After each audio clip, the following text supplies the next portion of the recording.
आज इस वीडियो के बाद हम स्लीप के एक्सपर्ट बन जाएंगे और आज हम 3 चीजें देखेंगे। पहला कि हमें किस पोजीशन में सोना चाहिए, दूसरा कि जल्दी नींद लाने के लिए क्या क्या तरीके हैं, और तीसरा हमें कितनी देर तक सोना चाहिए। तो सबसे पहला सवाल आता है कि स्लीप के बारे में हमें इतनी इन्फॉर्मेशन क्यों होनी चाहिए। हम दिन भर अपने काम में कितना फोकस रहेंगे, कितने एक्टिव रहेंगे, हमारा परफॉर्मेंस लेवल क्या होगा, कितनी जल्दी हमारे फेस पर रिंकल्स आएंगे, ये सब डिपेंड करता है स्लीप पर। और हमें cancer, heart disease, Parkinson disease, Alzheimer disease, इन सब डिजीज के चांसेस भी डिपेंड करते हैं हमारी स्लीप की क्वालिटी पर। तो सबसे पहला सवाल आता है कि हमें किस पोजीशन में सोना चाहिए। हम लोग 3 ही पोजीशन में सो सकते हैं, या तो बैक पर, स्टमक पर या साइडवेज। मेजॉरिटी लोग 63% लोग साइडवेज सोते हैं। तो हम पहले इसी से स्टार्ट करते हैं। हम 2 तरीके से साइडवेज सो सकते हैं, लेफ्ट साइड या राइट साइड। हजारों सालों से चला आ रहा आयुर्वेदा और इवन आजकल की लेटेस्ट साइंटिफिक डिस्कवरीज बताती है कि लेफ्ट साइड सोना हेल्थ के लिए सबसे ज्यादा फायदेमंद है। अब सवाल आता है कि क्यों। इस बात को आप लॉजिकली एक्सप्लेन करो, तो इसके लिए मैं बहुत थोड़ी सी बायोलॉजी का सहारा लूंगा। आप जैसे ही कोई खाना खाते हैं तो वो खाना एक पाइप के जरिए आपके पेट में पहुंचता है। इस पाइप को एसोफेगस कहा जाता है। अब जैसे ही खाना आपके पेट में पहुंचता है, आपके पेट में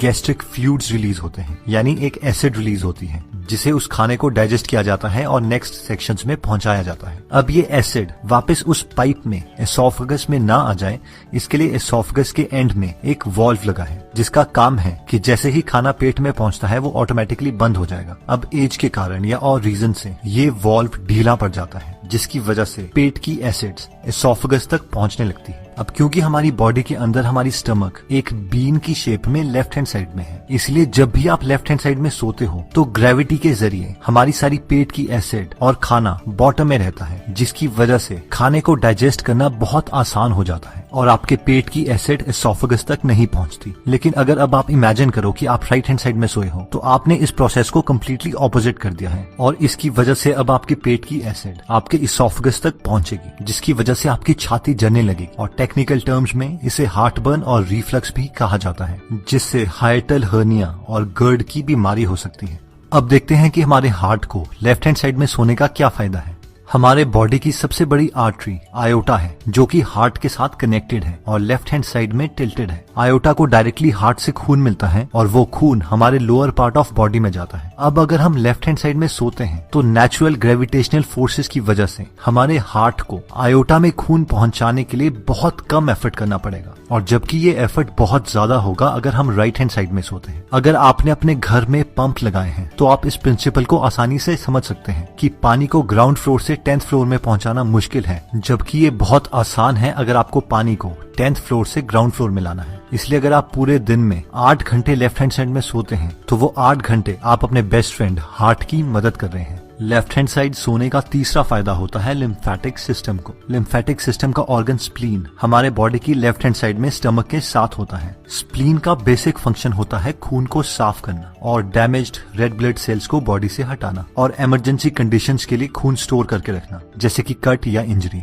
अब क्योंकि स्प्लीन को खून साफ करना है और लिम्फेटिक सिस्टम में कोई हार्ट की तरह पंप नहीं है, इसलिए खून मसल की कॉन्ट्रैक्शन से धीरे धीरे स्प्लीन तक पहुंचता है। और अगर आप लेफ्ट साइड सोते हैं और क्योंकि स्प्लीन भी लेफ्ट साइड है, तो नेचुरल ड्रेनेज की वजह से खून स्प्लीन तक पहुंच सकता है और आप अपने स्प्लीन की भी मदद कर सकते हैं। हमें बीमारियां तब लगती है जब हमारी बॉडी वेस्ट प्रोडक्ट्स को हमारे खून से हमारी बॉडी से नहीं निकाल पाती, और लिम्फेटिक सिस्टम का यही काम है कि वो हमारे ब्लड से वेस्ट प्रोडक्ट्स को बाहर निकाले। इसीलिए आयुर्वेदा में सबसे पहले लिम्फेटिक सिस्टम को ही ट्रीट किया जाता है। इसीलिए अगर हम लेफ्ट साइड में सोते हैं तो हम हर रोज अपने हार्ट की, अपने लिम्फेटिक सिस्टम की और अपने डाइजेस्टिव सिस्टम की हेल्प कर सकते हैं, और अगर हम राइट साइड में सोते हैं तो हमारे बॉडी के ऑर्गन्स को ये हेल्प नहीं मिल पाती। नेक्स्ट स्लीपिंग पोजीशन आती है जब हम अपनी बैक पे सोते हैं।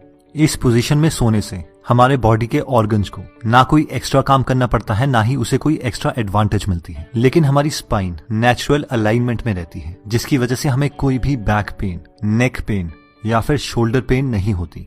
जो लोग इस पोजीशन में सोते हैं उन लोगों को फ्यूचर में बहुत कम डिस्क प्रॉब्लम आती है। अगर आपको स्नोरिंग की, खराटों की प्रॉब्लम है तो इस पोजीशन में खराटे बढ़ जाते हैं, और एपनिया यानी सोते सोते सांसें रुक जाना, वो भी इंक्रीज हो सकता है। लास्ट स्लीपिंग पोजीशन आती है जो लोग अपने पेट के बल, अपने स्टमक के बल सोते हैं। ये सबसे वर्स्ट स्लीपिंग पोजीशन है और अनफॉर्चुनेटली मैं भी ऐसी सोता हूँ। इस पोजीशन में आपकी स्पाइन अलाइन नहीं होती, गर्दन घूमी होती है, इसलिए नेक और लोअर बैक पे बहुत प्रेशर पड़ता है, जिससे फ्यूचर में डिस्क की प्रॉब्लम्स आ सकती हैं। डाइजेस्टिव सिस्टम को, सर्कुलेटरी सिस्टम को ज्यादा काम करना पड़ता है, जिसकी वजह से रात को हमारी बॉडी 25% एक्स्ट्रा एनर्जी कंज्यूम करती है। इस पोजीशन का सिर्फ एक ही फायदा है कि जिन लोगों को खराटे आते हैं उन्हें खराटे थोड़े कम आएंगे। बाकी जो लोग मेरी तरह इस पोजीशन में सोते हैं वो एकदम तो इस पोजीशन को चेंज नहीं कर सकते, लेकिन धीरे धीरे हमें इस पोजीशन से लेफ्ट साइड में सोने की ज्यादा प्रैक्टिस करनी पड़ेगी।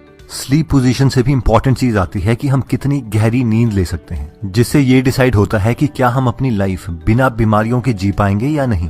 तो अब हम देखते हैं वो छोटे चेंजेस जो हम अपने लाइफ में अप्लाई कर सकते हैं, जिससे हम बहुत गहरी नींद ले सकते हैं। सिर्फ 2 हार्मोन्स को समझकर हम अपनी नींद को काफी अच्छे लेवल तक समझ सकते हैं। ये 2 हार्मोन्स हैं मेलेटोनिन और कॉर्टिसोल। मेलेटोनिन को स्लीप हार्मोन भी कहा जाता है, क्योंकि जिस वक्त हमारे बॉडी के अंदर ज्यादा मेलेटोनिन होगा उस वक्त हमें बहुत गहरी नींद आ सकती है। और दूसरा हार्मोन है कॉर्टिसोल, जिसे स्ट्रेस हार्मोन भी कहा जाता है। जिस वक्त हमारे बॉडी के अंदर ज्यादा कॉर्टिसोल होगा उस वक्त हम ज्यादा अटेंटिव स्टेट में होंगे, और अगर कॉर्टिसोल बहुत ज्यादा आ जाता है तो हमें बहुत ज्यादा स्ट्रेस हो जाएगा। अब जैसे ही सुबह सूरज उगता है उस वक्त हमारे बॉडी के अंदर कॉर्टिसोल का लेवल ज्यादा होता है और मेलेटोनिन बहुत कम, जिससे हम ज्यादा अटेंटिव होते हैं। सूरज की साइकिल के साथ साथ हमारी बॉडी में कॉर्टिसोल का लेवल धीरे धीरे कम होता रहता है और मेलेटोनिन का लेवल बढ़ता रहता है। जिस वक्त सूरज डूबता है उस वक्त हमारे मेलेटोनिन का लेवल ज्यादा और कॉर्टिसोल का सबसे कम होता है। इसे हम साइंटिफिक टर्म्स में सर्केडियन रिदम भी कहते हैं। इन शॉर्ट, अगर हमें अच्छी नींद चाहिए तो रात को हमारे अंदर मेलेटोनिन ज्यादा होना चाहिए और कॉर्टिसोल कम। जिन लोगों की बॉडी रात को मेलेटोनिन प्रोड्यूस नहीं कर पाती उन्हें डॉक्टर्स मेलेटोनिन की मेडिसिन देते हैं।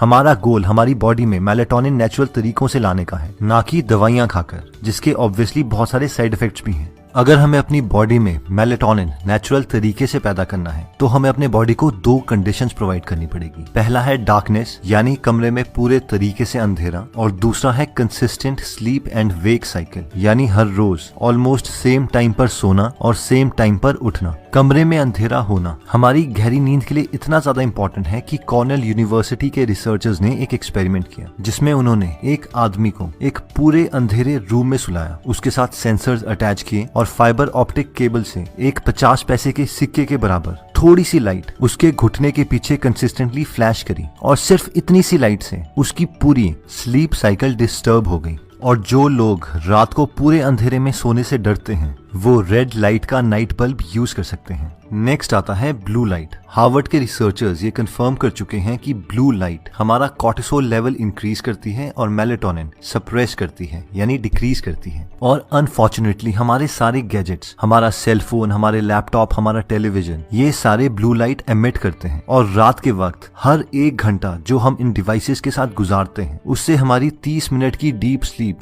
कम हो जाती है और फिर बीमारियां लगने लगती हैं। अब ऑब्वियसली हम इन फोन से इतना एडिक्टेड हो चुके हैं कि हम इन्हें नहीं छोड़ सकते, इसीलिए मैक्सिमम फोन्स में ब्लू लाइट फिल्टर का एक फीचर प्रोवाइड किया होता है, जिससे हमारी स्क्रीन पेल येलो कलर की हो जाती है। इस फीचर को यूज करके हम अपने स्लीप की क्वालिटी को इम्प्रूव कर सकते हैं। जिन लोगों के सेलफोन में ये फीचर नहीं है वो एंड्रॉइड में ट्वाइलाइट ऐप को डाउनलोड कर सकते हैं, जो सूरज के साथ साथ आपके मोबाइल का कलर भी चेंज करती रहेगी। और लैपटॉप के लिए f.lux एप्लीकेशन को डाउनलोड कर सकते हैं जो सेम फीचर प्रोवाइड करती है। नेक्स्ट पॉइंट कहता है कि maintain the body temperature. School में तो हमें सिखाया जाता है कि normal body temperature 98.6 degree Fahrenheit होता है, बट रियलिटी में ये पूरे दिन भर चेंज होता रहता है। अब हमारी बॉडी की नेचुरल टेंडेंसी है कि रात के वक्त हमारे बॉडी का टेम्परेचर कम हो जाता है ताकि हमें गहरी नींद आए। अगर हमारे एनवायरनमेंट का टेम्परेचर बहुत ज्यादा है तो हमारे बॉडी को बहुत ज्यादा काम करना पड़ेगा ताकि वो अपने इंटरनल टेम्परेचर को रेगुलेट कर सके। लकीली आजकल हम ऐसे एनवायरनमेंट में रहते हैं जहां पर हम अपने रूम टेम्परेचर्स को कंट्रोल कर सकते हैं। रिसर्चर्स बताते हैं कि हमारे रूम का टेम्परेचर स्लीप के लिए 16.6 डिग्री से 20 डिग्री सेल्सियस तक बेस्ट है। अपने बॉडी टेम्परेचर को कंट्रोल करने के लिए दूसरा ऑप्शन आता है कि हम सोने से 2 घंटे पहले गर्म पानी से नहा लें। अब ये सुनने में तो काउंटर इंट्यूटिव लगता है कि नहाने से तो हमारा बॉडी टेम्परेचर इंक्रीज हो जाएगा, लेकिन नहाने के बाद जैसे ही हमारे बॉडी का टेम्परेचर इंक्रीज होगा वो ऑटोमेटिकली हीट रिलीज करता रहेगा ताकि बॉडी का टेम्परेचर और एनवायरनमेंट का टेम्परेचर बराबर आ जाए। और फाइनली वो थोड़ी एक्स्ट्रा हीट रिलीज कर देगा जिससे बॉडी का टेम्परेचर एनवायरनमेंट के टेम्परेचर से थोड़ा कम रहेगा और हमें गहरी नींद आएगी। नेक्स्ट पॉइंट आता है कि हर रोज हमें कितने आवर्स तक सोना चाहिए। तो नेशनल स्लीप फाउंडेशन के 18 एक्सपर्ट्स ने मिलकर एल्सवेयर के स्लीप हेल्थ जर्नल में हमें ये रिकमेंडेशंस दी हैं। 0 से 3 मंथ्स के न्यूबॉर्न्स को 14 से 17 आवर्स तक सोना चाहिए। 4 से 11 मंथ्स के इन्फेंट्स को 12 से 15 आवर्स सोना चाहिए। 1 से 2 इयर्स के टॉडलर्स को 11 से 14 आवर्स सोना चाहिए। 3 से 5 इयर्स के प्री स्कूलर्स को 10 से 13 आवर्स सोना चाहिए। 6 से 13 इयर्स के स्कूल एज्ड चिल्ड्रन को 9 से 11 आवर्स सोना चाहिए। 14 से 17 इयर्स के टीनेजर्स को 8 से 10 आवर्स सोना चाहिए और 18 से 64 इयर्स के यंग एडल्ट्स और एडल्ट्स को 7 to 9 आवर्स सोना चाहिए और 65 ईयर्स से बड़े ओल्डर एडल्ट्स को 7 to 8 आवर्स होना चाहिए। तो दोस्तों इस वीडियो में हमने 3 चीजें देखी। सबसे पहली थी स्लीप पोजीशन। अगर हम लेफ्ट साइड में सोते हैं तो वो हमारे बॉडी प्रोसेसेस को हेल्प करता है, जैसे कि हार्ट को हेल्प मिलती है, स्टमक को मिलती है और स्प्लीन को मिलती है। सेकंड हमने देखा था कि हमारी स्लीप की क्वालिटी को इम्प्रूव करने के लिए हमें अपने बॉडी में नेचुरल मेलेटोनिन प्रोडक्शन इंक्रीज करनी पड़ेगी और वो हो सकती है जब हम पूरे अंधेरे में सोते हैं, सोने से पहले ब्लू लाइट को अवॉइड करते हैं या फिर स्लीप से 2 घंटे पहले गर्म पानी से नहा लेते हैं। और फाइनली हमने देखा था कि हमें हमारी एज के अकॉर्डिंग कितनी देर तक सोना चाहिए।